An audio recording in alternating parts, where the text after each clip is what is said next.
Saya lihat Bapak udah hadir. Selamat pagi, Pak. Silakan. Baik, selamat eh, pagi Bu untuk Lili. Hmm, ya, ya. Apa suara saya terdengar Bu?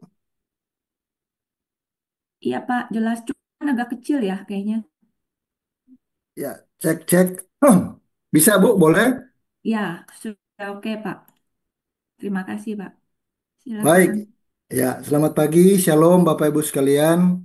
Hari ini saya percaya kita semakin terus diperlengkapi ya, kita semakin terus dipersiapkan karena perjalanan seorang murid Kristus adalah perjalanan terus-menerus ya. Hari ini saya rindu berbagi tentang murid yang bertumbuh. Mungkin sudah lebih dari sekali atau dua kali Bapak Ibu pernah mendengar firman Tuhan ini, tapi saya rindu untuk menyampaikan kembali, meneguhkan kembali, merepetisi kembali, supaya kita pahami betul-betul, kita sama-sama belajar betul-betul, dan kita bertumbuh betul-betul sebagai murid yang betul-betul bertumbuh dalam perjalanan kita sebagai murid Kristus. Jadi saya yakin Bapak Ibu sekalian, proses ini adalah sebuah proses yang memang tidak serta-merta hanya sekali dua kali, tapi inilah proses yang panjang sebagai murid Kristus. Dan proses pertumbuhan ini adalah proses yang membutuhkan hari ke hari, waktu ke waktu, dan setiap saat kita terus dituntut untuk menjadi murid yang bertumbuh. Nah, mari kita baca kebenarannya, Bapak Ibu, dalam 2 Petrus 3 ayat 18 dan Kolose 2 ayat 6 sampai 7. Saya bacakan ya di slide ini. Kolose 2 ayat 6 sampai 7. Kamu telah menerima Kristus Yesus Tuhan kita, karena itu hendaklah hidupmu tetap di dalam Dia, hendaklah kamu berakar di dalam Dia dan dibangun di atas Dia. Hendaklah kamu bertambah teguh dalam iman yang telah diajarkan kepadamu, dan hendaklah hatimu melimpah dengan syukur. Kemudian di 2 Petrus 3 ayat 18, tetapi bertumbuhlah dalam kasih karunia dalam pengenalan akan Tuhan dan juru selamat kita, Yesus Kristus, bagi kemuliaan sekarang dan sampai selama-lamanya. Bapak Ibu, dua kebenaran ini yang saya rindu sharing kepada Bapak Ibu sekalian tentang murid yang bertumbuh. Bapak Ibu, setelah kita mengalami kemerdekaan, setelah kita menerima Yesus sebagai Tuhan Juru Selamat, kita tidak berhenti di situ. Tapi kita akan terus bertumbuh, terus bertumbuh menuju yang namanya kedewasaan rohani. Nah, Bapak Ibu sekalian, pertumbuhan ini dia membutuhkan yang namanya disiplin. Pertumbuhan ini membutuhkan yang namanya pembelajaran. Pertumbuhan ini membutuhkan yang namanya ketekunan. Oleh sebab itu, Bapak Ibu sekalian, hari ini saya rindu kita akan belajar sama-sama. Bagaimana sih ciri murid-murid yang bertumbuh? Kenapa? Karena pertumbuhan rohani ini dia bukan hasil yang instan, Bapak Ibu. Tapi dia hasil dari konsistensi dan terus-menerus. Dia tidak langsung jadi, tak, tidak. Tapi dia ada proses yang harus dijalani sebagai murid yang terus-menerus bertumbuh. Merdeka membuat kita bebas, tapi bertumbuh membuat kita menjadi murid yang kuat. Nah, hari ini dua kebenaran ini kita akan sharing sama-sama. Bisa di slide selanjutnya. Saya ingin sharing tentang bagaimana murid yang bertumbuh. Apa ciri-cirinya, Bapak Ibu sekalian? Saya percaya saudara dan saya, kita telah menerima Yesus sebagai Tuhan dan Juru Selamat, dan itu hanya titik awalnya. Ada proses yang harus kita jalani, dan itu terus-menerus.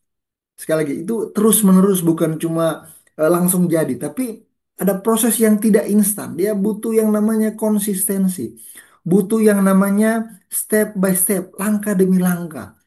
Oleh sebab itu, murid yang bertumbuh adalah murid yang betul-betul mengalami proses kehidupan. Dia butuh disiplin, sekali lagi butuh pembelajaran, butuh ketekunan. Mari kita lihat ada 4 hal ciri-cirinya. Mari kita lihat ciri pertama. Ciri pertama murid yang bertumbuh adalah murid yang berakar dalam firman. Sekali lagi, berakar dalam firman. Mazmur 1 ayat 2 sampai 3 katakan begini, yang kesukaannya ialah Taurat Tuhan dan yang merenungkannya siang dan malam. Bapak Ibu bisa baca selengkapnya dalam Mazmur tersebut. Jadi saya mau kasih tahu begini, murid yang bertumbuh dia mencintai firman Tuhan bukan hanya mendengarnya, tetapi apa? Merenungkan dan melakukannya. Sekali lagi, murid yang bertumbuh dia mencintai firman Tuhan, bukan hanya menjadi pendengar yang baik, tapi juga dia merenungkan dan melakukannya. Karena akar rohani yang kuat, dia terbentuk dari kebiasaan membaca firman. Tanpa dasar firman, iman ini akan mudah goyah ketika ujian datang. Sekali lagi, tanpa dasar firman, iman akan mudah goyah ketika ujian datang. Iman timbul dari pendengaran, pendengaran akan firman Kristus. Artinya kita butuh yang namanya berakar dalam firman. Kita perlu yang namanya merenungkan dan melakukannya. Kita pahami bersama-sama bagaimana ilustrasi perumpamaan yang Tuhan Yesus berikan. Orang yang mendirikan rumah di atas pasir dan orang yang mendirikan rumah di atas batu. Orang yang merenungkan firman-Nya dan melakukannya seperti orang yang mendirikan rumahnya di atas batu. Datang gojaan, datang badai, datang angin ribut, semuanya rumah itu tetap berdiri kokoh. Kenapa? Karena dia berdiri di atas batu, mendengar dan melakukannya. Kalau orang yang mendirikan rumah di atas pasir, dia hanya mendengar firman, sama-sama mendirikan rumah, sama-sama mendengar firman. Tapi yang ini dia tidak melakukannya, seperti mendirikan rumah di atas pasir.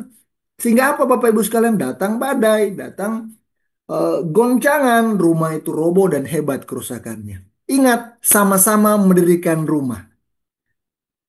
Kita bisa sama-sama menjadi orang Kristen. Sama-sama punya KTP Kristen. Sama-sama mengaku sebagai murid Kristus. Tapi ada dua hal yang membedakannya. Satu berakar dalam firman, dia mendengar dan melakukannya. Yang satu dia hanya mendengarnya. Dia tidak merenungkan apalagi melakukannya. Inilah yang membedakan para murid Kristus. Nah, kita berada di mana Bapak Ibu? Apakah kita mendengar dan merenungkan melakukannya atau kita hanya mendengar saja? Kalau saudara hanya mendengar saja, iman saudara akan mudah goyah. Iman saudara akan mudah tergoncang ketika ujian datang. Kenapa? Hanya mendengar saja. Ini pernah saya alami Bapak Ibu sekalian. Ketika saya belum lahir baru, saya belum terima Yesus secara pribadi sebagai Tuhan Juru Selamat. Saya lahir Kristen, keluarga Kristen, orang tua saya Kristen, saya dibesarkan di mayoritas Kristen. Tapi hanya sekedar agama. Kekristenan sekedar agama. Yang penting saya hari Minggu masuk gereja. Yang penting saya ke gereja. Saya mendapatkan posisi di gereja. Ya yang penting saja. Saya waktu itu saudara ketika belum lahir baru, belum sungguh-sungguh dengan Yesus sebagai Tuhan Juru Selamat. Saya hanya mendengar firman. Tapi tidak merenungkan apalagi melakukannya. Karena saya pikir ya semua orang juga akan melakukan hal yang sama. Saya lihat juga ya nggak apa-apa masuk gereja. Nggak apa-apa mabuk-mabuk yang penting masuk gereja gitu kan. Nggak apa-apa ya hidup kacau-kacau yang penting masuk gereja. Nah, itu belum dibukakan kebenaran Tuhan. Akhirnya ketika saya terima Yesus dan saya melihat oh inilah. Jadi murid harus begini. Mendengar, dia merenungkan dan melakukannya. Nah, ini adalah ciri pertama berakar dalam firman. Mari kita lihat ciri kedua. Ciri kedua Bapak Ibu apa? Nah, ciri kedua dia memelihara komunitas sehat. Amsal 27 ayat 17, besi menajamkan besi, orang menajamkan sesamanya. Saudara, pertumbuhan sejati terjadi dalam komunitas bukan dalam kesendirian. Sekali lagi, pertumbuhan sejati terjadi dalam komunitas bukan dalam kesendirian. Murid yang bertumbuh membuka diri untuk dikoreksi dan dibentuk oleh sesama. Sekali lagi, murid yang bertumbuh dia membuka diri untuk dikoreksi. Saudara bohong kalau misalnya saudara mau menjadi murid yang bertumbuh, tapi saudara hanya sendiri. Saudara butuh yang namanya komunitas sejati. Kenapa? Karena di komunitas tersebut adalah tempat menajamkan karakter. Besi menajamkan besi, orang menajamkan sesamanya. Saudara butuh dikoreksi. Saudara butuh ditegur dalam komunitas yang sehat itu, saudara. Tanpa komunitas, murid cenderung stagnan dan kehilangan arah rohani. Apa artinya Bapak Ibu sekalian? Hari ini kalau saudara telah menemukan komunitas rohani, ada orang-orang pemuritan saudara, ya dan saudara tinggal di sana, saudara bersyukur. Kenapa? Di luar sana ada orang mengaku Kristen, dia terlahir sebagai Kristen, tapi sebenarnya dia sendiri. Dia yatim piatu rohani. Kalau saudara sudah dimuridkan, saudara memiliki komunitas pemuritan, bersyukurlah. Berarti saudara sudah berada pada track yang tepat. Bahwa saudara sudah punya komunitas yang sehat. Ini bukan bicara antar denominasi gereja, bukan. Ketika bicara murid, dia menghancurkan dinding-dinding denominasi gereja. Ketika bicara murid, tidak tentukan gereja A, gereja B, gereja C. Karena murid inilah perintah Tuhan. Artinya apa? Bisa saja saudara dimuridkan, saudara mengalami pemuritan lewat orang-orang yang sevisi walaupun beda denominasi. Nah, hari ini saya mau kasih tahu kepada Bapak Ibu sekalian. Kita perlu tinggal pada komunitas yang sehat. Sama seperti di Koramdeo yang dirintis Pak Mardi dan tim hari-hari ini. Terus membangun komunitas yang sehat. Terus membangun pertumbuhan rohani. Ini Bapak Ibu sekalian tidak dilakukan oleh kekristenan pada umumnya. Kenapa? Kekristenan pada umumnya yang penting ke gereja aja. Yang penting saudara absen di gereja, datang di gereja. Saudara tidak menemukan komunitas yang sehat itu. Tidak ada orang-orang yang terus menegur, yang saling mempraktekkan prinsip saling. Saling menegur, saling mengasihi. Akhirnya apa? Dia Kristen tapi dia stagnan. Dia Kristen tapi dia kehilangan arah. Dia tidak betul tidak menjadi murid yang sejati. Dia tidak bertumbuh sebagai murid. Maka saya lihat, oh kenapa dari tahun ke tahun kok hidupnya begitu saja? Kok nggak ada perubahan dalam hidupnya? Itu kami banyak alami saudara di Sulawesi Utara, di Tanah Minahasa, di Manado, yang banyak sekali kekristenan. Kekristenan lebih di atas 1 juta orang. Tapi saudara menemukan ketika tidak ada pemuritan yang tinggal dalam komunitas yang sehat, gereja jadi sekedar topeng saja. Tidak ada komunitas untuk saling menajamkan karakter. Kristen-Kristen tapi tidak memiliki komunitas yang sehat. Sering saling gosip di sana sini. Saling menghakimi di sana sini. Orangnya nggak bertumbuh. Kenapa? Dia dihakimi terus di dalam komunitas. Akhirnya apa? Ya lebih baik dia keluar. Di tempat lain dia diterima. Dibandingkan di dalam gerejanya sendiri. Jadi hakimi. Kenapa dihakimi? Karena orang punya standar-standar rohani yang bukan seperti standar Kristus. Yang akhirnya apa? Orang tidak mengalami yang namanya kasih sejati. Ingat, penghakiman tidak akan buat orang berubah. Tetapi kasih Kristuslah yang membuat orang berubah. Penghakiman membuat orang terus terpuruk dan terpuruk. Orang butuh bertumbuh dalam komunitas yang sehat. Dia butuh komunitas yang saling mengasihi, bukan komunitas penghakiman. Sama juga saudara di keluarga. Kalau istri atau suami saudara menjadi komunitas yang sehat pertama kali, saudara harus bersyukur. Bagaimana Pak kalau belum? Ini menjadi pergumulan, menjadi salib yang penting untuk saudara terus-menerus doakan. Bila hari ini suami atau anak kita belum menjadi bagian dari komunitas yang sehat, ini tugas tanggung jawab kita. Terus doakan mereka, buat Tuhan bukakan hati mereka supaya suami atau istri saudara atau anak saudara atau orang tua saudara bisa bersama-sama dalam komunitas yang sehat ini. Kenapa? Kita butuh komunitas yang sehat untuk terus bertumbuh menjadi murid Kristus. Nah, mari kita lihat ciri ketiga, saudara. Apa ciri ketiga? Galatia 5 ayat 2 sampai 23, buah roh ialah kasih sukacita, damai sejahtera, kesabaran, kemurahan, kebaikan, kesetiaan, kelemah lembutan dan penguasaan diri. Ciri ketiga dia mengalami yang namanya transformasi karakter. Pertumbuhan sejati terlihat dari perubahan karakter bukan sekedar pengetahuan atau jabatan pelayanan. Saudara beda antara saudara banyak pengetahuannya atau saudara mungkin jabatan pelayanannya mungkin banyak dipercayakan dengan pertumbuhan atau perubahan karakter. Ada orangnya pinternya bukan main, tapi sombongnya juga bukan main, saudara. Ada orang yang semakin tinggi jabatan dalam pelayanan, dia bukan malahan semakin rendah hati, malah dia semakin sombong. Ingat, murid yang bertumbuh tidak mencari pengakuan manusia, tetapi memancarkan kasih, sukacita, dan damai sejahtera. Sekali lagi, murid yang bertumbuh tidak mencari pengakuan manusia, tetapi memancarkan kasih, sukacita, dan damai sejahtera.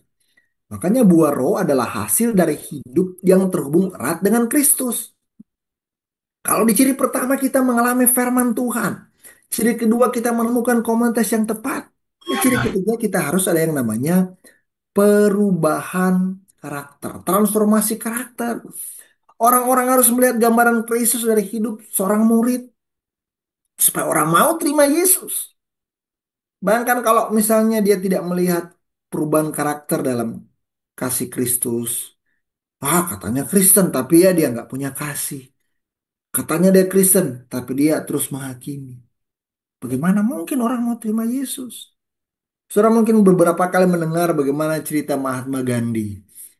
Bagaimana dia ketika datang di gereja. Dia bilang dia mengagumi khotbahnya Yesus di bukit.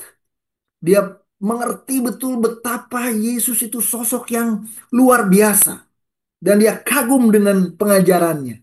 Tetapi ketika dia datang di gereja, Mahatma Gandhi datang ke gereja, malah dia ditolak, saudara. Dia ditolak. Orang-orang yang ada di gereja menolak dia karena dia adalah orang pribumi India asli. Akhirnya apa yang terjadi?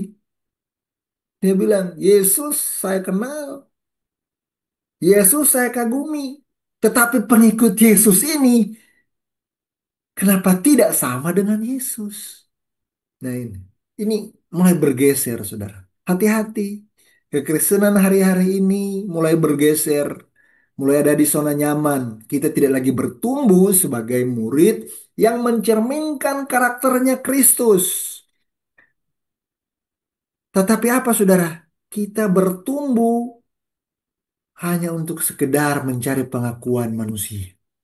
Hanya supaya sekedar diakui. Hati-hati, hati-hati.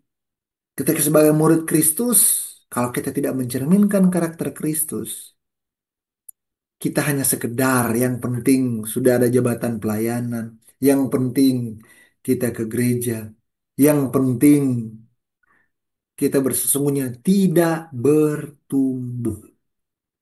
Sekali lagi, perubahan transformasi karakter inilah ciri dari pertumbuhan.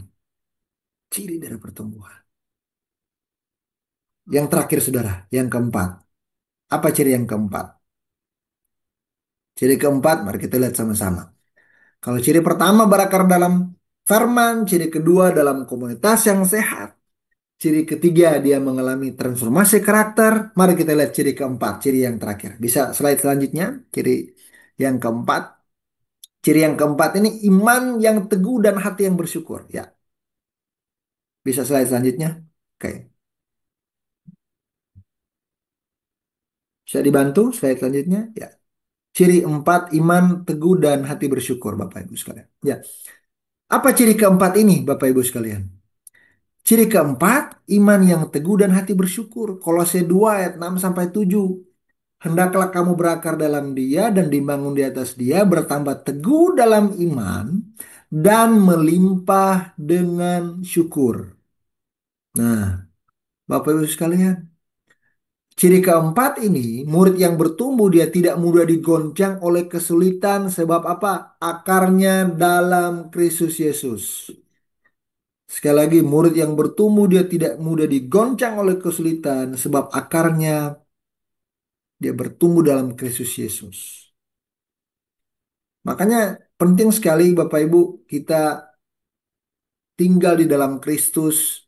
Penting sekali kita berakar dalam firman dan penting sekali kita tinggal dalam komunitas yang sehat sehingga kita memiliki transformasi karakter dan yang ciri keempat, ciri yang terakhir kita memiliki iman yang teguh dan hati yang bersyukur.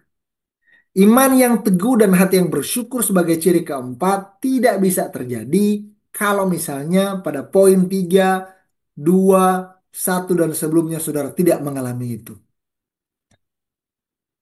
Makanya saudara ciri iman yang teguh dan hati yang bersyukur ini dia terbentuk karena proses tahap 1, 2, 3, dan 4. Dia sudah ada ciri pertama, dia tinggal dalam firman.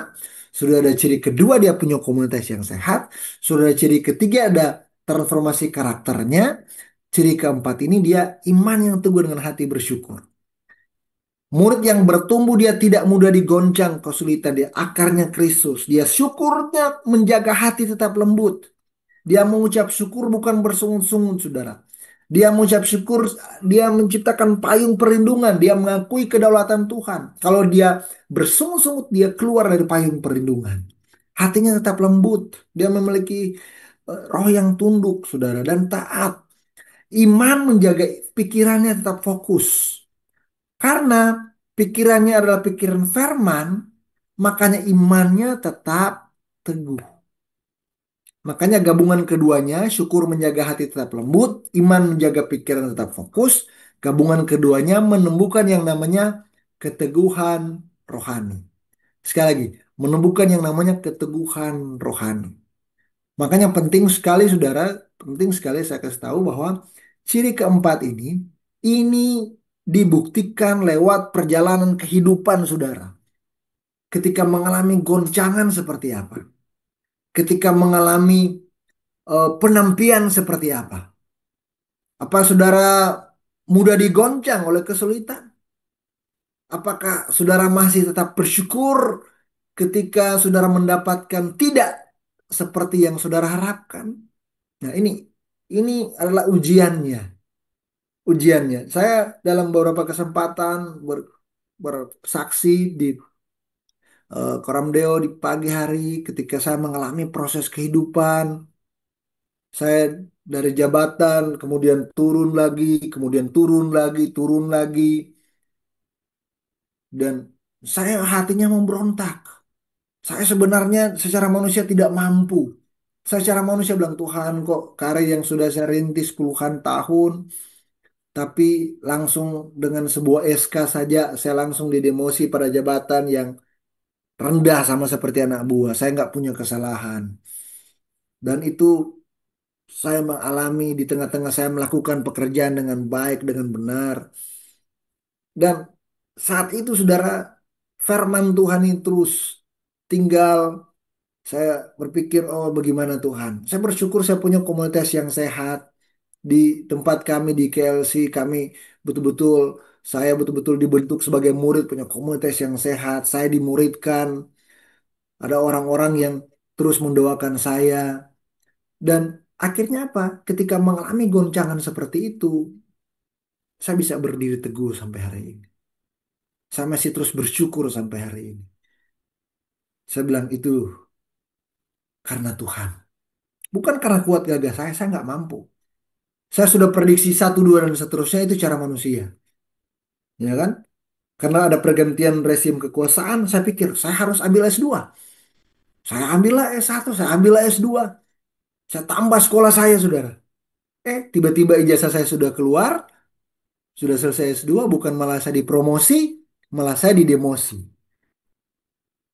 Saudara bayangkan, saudara kecewa nggak? Oh, bisa saja kecewa kalau saya tidak di dalam Tuhan. Saya bisa kecewa. Saya bilang, Tuhan, saya ambil S2 ini biaya sendiri loh, bukan bukan biaya Pemda. Saya ambil S2 ini, semua saya usahakan. Keuangannya nggak gampang. Tapi saudara tahu, Tuhan terus ajar saya bahwa saya adalah murid.